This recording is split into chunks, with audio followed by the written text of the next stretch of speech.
Bonsoir à toutes et à tous. Merci d'être avec nous dans le programme du soir sur New World Info. Le décryptage de l'actualité nous amène ce soir au Sénégal où on va évoquer donc la situation de l'ex-maire de Dakar qui sera fixée le 3 janvier prochain. On en parle avec Mamadou Diouf. Bonsoir Mamadou Diouf. Bonsoir Samuel.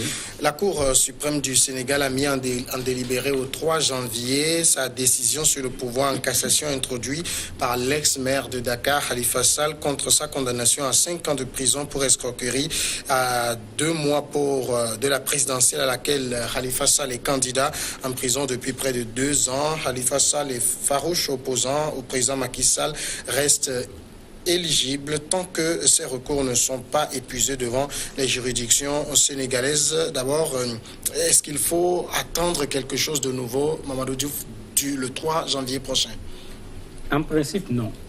Il n'y a pas quelque chose de nouveau à attendre puisque faut qu'on rappelle que le maire Khalifa Sall a été condamné en première instance à 5 ans de prison. Ils ont interjeté appel. La condamnation à 5 ans de prison a été maintenue, mais puisque l'État a également réclamé une indemnisation, l'État a eu raison.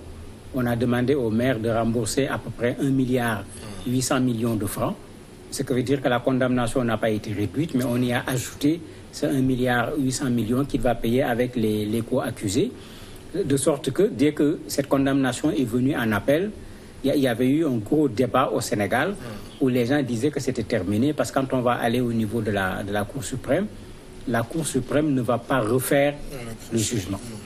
Donc c'était déjà terminé et beaucoup de gens avaient dit que c'était terminé. Ils ne pouvaient pas être candidats, mais il ne faut pas oublier que d'un point de vue juridique sur le plan des principes, puisqu'ils ont saisi la Cour suprême, on considère que l'affaire n'est pas encore réglée sur le plan juridique. Et c'est là où se trouve un jeu, j'allais dire même une course contre la montre, puisque Khalifa dit qu'il veut être candidat aux élections présidentielles. Et il y a les délais qui sont là en face de lui, qui fait que si on poursuit la procédure judiciaire, on va continuer à dire que le droit n'a pas encore été dit totalement. Donc il peut être candidat aux élections. Et c'est tout le jeu qu'on voit aussi à travers ce procès. Ça veut dire que ce pourvoi en cassation est plutôt politique? Oui, en fait, le procès de façon générale, comme le dit un journaliste sénégalais, il est éminemment judiciaire et en même temps, il est éminemment politique. Il est éminemment judiciaire parce qu'il y a quand même un fait, il y a quand même faute de la part du maire de Dakar, ce qui explique sa condamnation. Mais comme la question qu'on pose tout le temps, à qui profite le crime, entre guillemets, ici, à qui profite la condamnation, c'est éventuellement le président Macky Sall, puisque comme tout le monde le sait, si Khalifa était maire de Dakar, c'est parce qu'à Dakar, il avait pu avoir une base qui était une base importante. Il a perdu les dernières élections législatives au niveau de Dakar, mais il faut qu'on rappelle qu'il n'a pas fait campagne parce qu'il était candidat alors qu'il était en prison. Ce qui veut dire que peut-être s'il n'était pas en prison, il aurait pu gagner Dakar une nouvelle fois. C'est vrai que Dakar n'est pas le Sénégal, mais quoi qu'on dise, il y a une bonne partie de la population qui est là-bas. Et gagner Dakar sur le plan politique est un acquis psychologique important dans ce terrain-là. Et maintenant, il y a l'aspect politique. L'aspect politique, c'est que le président Macky Sall, certainement, préfère ne pas avoir un Khalifa Sall à Dakar qui va lui mettre les bâtons dans les roues et l'empêcher peut-être d'être élu au premier tour. Parce qu'il avait obtenu un certain nombre de voix. Mais on voit les avocats de Khalifa également qui reprochent au procès d'être politique, qui pendant longtemps disaient que les choses traînent. Cette fois-ci, qui disent que les choses sont accélérées. Ils disent qu'il y a précipitation. Parce que pour eux, le jeu consiste à retarder la dernière décision judiciaire le plus possible, puisque le Conseil constitutionnel doit donner la liste des candidats le 20 janvier. Donc pour éviter que la condamnation définitive n'intervienne avant le 20 janvier, ils font tout pour faire traîner les choses. Donc quoi qu'on dise, il y a effectivement cet aspect judiciaire qui est là, où il y a le droit qui est dit, mais il y a à côté, aussi bien dans le camp de Khalifa Sall que dans le camp du pouvoir, un aspect politique qui est là qu'on ne peut pas séparer malheureusement ici de l'aspect judiciaire. Alors ça veut dire qu'un délibéré mis sur le 3 janvier, ça ne fait pas les affaires de Khalifa Sall pour le moment? Bon, ça fait son affaire puisque le 3 janvier, il a encore 17 jours pour aller finaliser sa candidature. Et qu'est-ce qui sera dit? On ne sait pas. Est-ce qu'il est clair qu'on va donner le jugement? Est-ce qu'on ne va pas le reporter? Et il y a encore des possibilités de procédure, comme disait quelqu'un.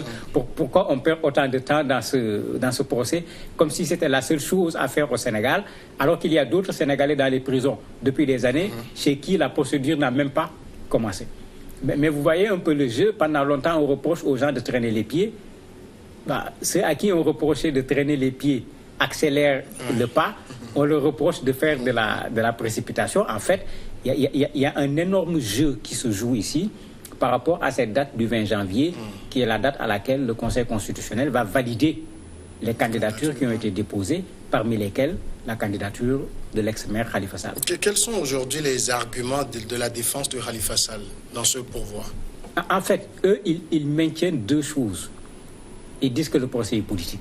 Ils l'ont dit sur toute la ligne. Cela même leur a été reproché en leur disant que finalement, ils ont oublié que quand on part au tribunal, même quand un procès est politique, ce n'est pas au tribunal qu'on gagne le procès sur le plan politique. Là-bas, il faut gagner avec le droit. La bataille politique, il faut aller la mener sur un autre terrain. Et cela leur a été reproché par des juristes sénégalais qui ont dit que la stratégie n'était pas la bonne. Ça permettait effectivement de faire le show à travers les médias, mais ce n'était pas la bonne stratégie pour défendre le maire Khalifa Sall. Ça c'est un de leurs arguments. L'autre argument, maintenant qu'ils ont sorti avec la Cour suprême, c'est de dire que, comme le juge n'a aucun pouvoir d'appréciation, eux, ils pensent que la Cour suprême doit même transférer le dossier en saisissant la Cour constitutionnelle. Alors que là aussi, ça redevient un problème.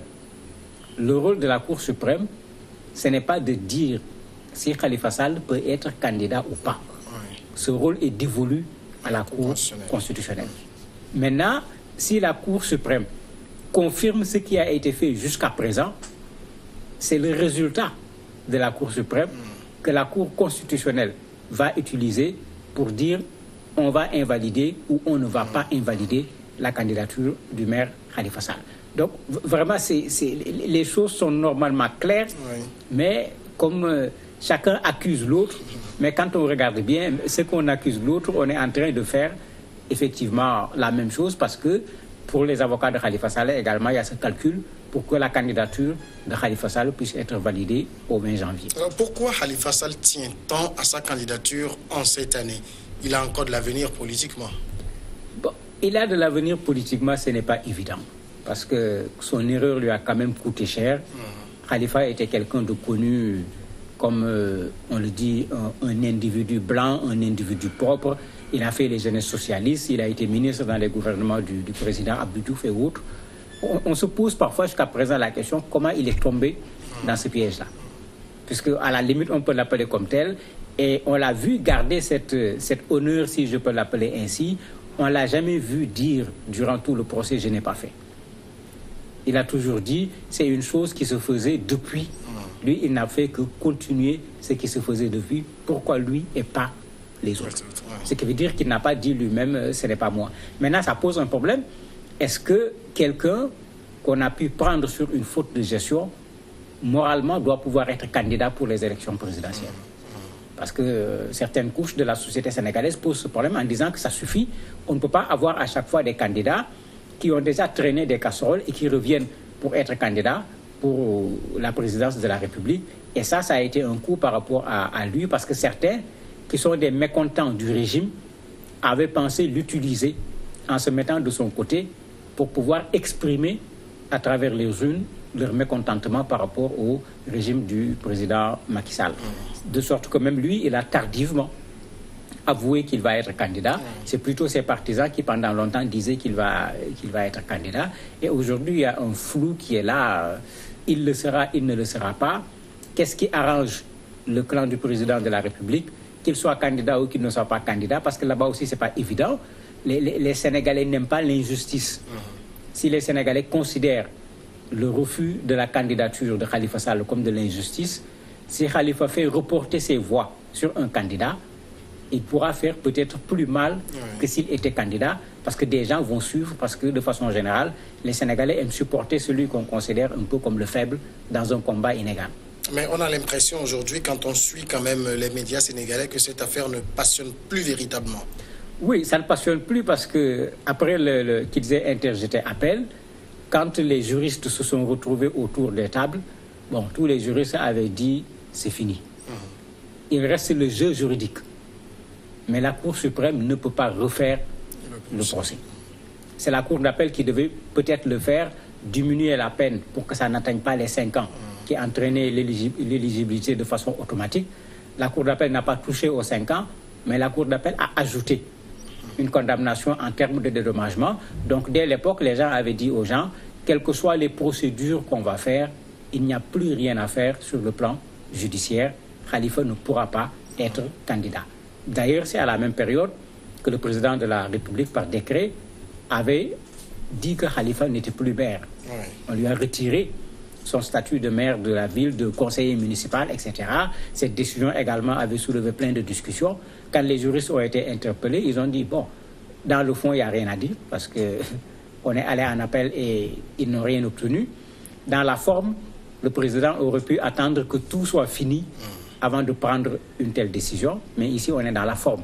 Ce qui veut dire que d'un point de vue administratif, on aurait pu le faire d'une façon, à la limite, un peu plus fair play, au lieu de venir ajouter de la discussion au débat qui était là.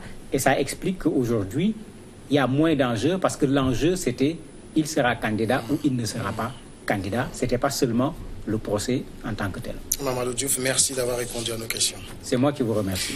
La pause tout de suite et après l'invité.